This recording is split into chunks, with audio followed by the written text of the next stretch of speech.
It's crazy how the person I am today told my younger self that everything was going to be alright.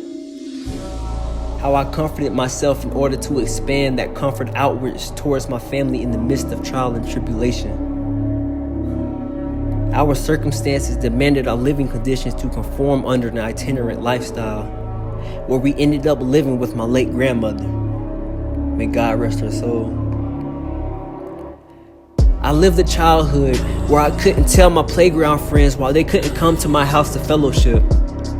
A childhood where being the quiet kid resulted from the shame clustered and stacked within my spirit, leaving me in a paralyzed state of silence. A position where balancing two states in one school year with unreliable transportation was the toxins exemplifying the negativity that was already around our troublesome situation. A childhood where Bible study was the enzymes to God's catalyst that was poured over us in the coming years. And I spent some days not able to attend school. I was brokenhearted because that was my personal getaway from the stagnant and revolving doors we remained in as a whole.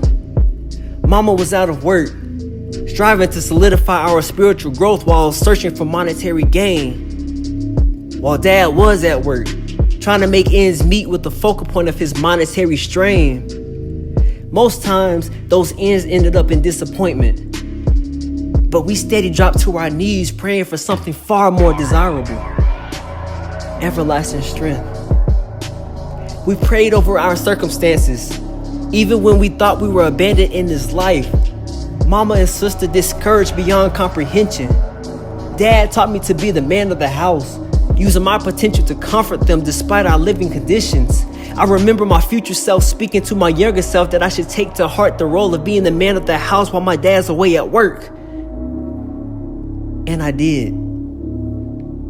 I told my queens that everything would be alright, no matter how bad life may seem. We have the power to overcome this trying period of our lives, and we're gonna find a way. From sleeping in the car in Bilo's parking lot, we carried our Bible. To traveling up to North Carolina to look for different homes we prayed circles around, my older self pushed me to encourage. To traveling back to South Carolina into our unhappy lives and defeated spirits, my younger self promised that life would be better than what it is at the moment. When we finally moved into our own place on my parents' anniversary, 10 days after my 15th birthday, on the 15th, my older self is in my presence.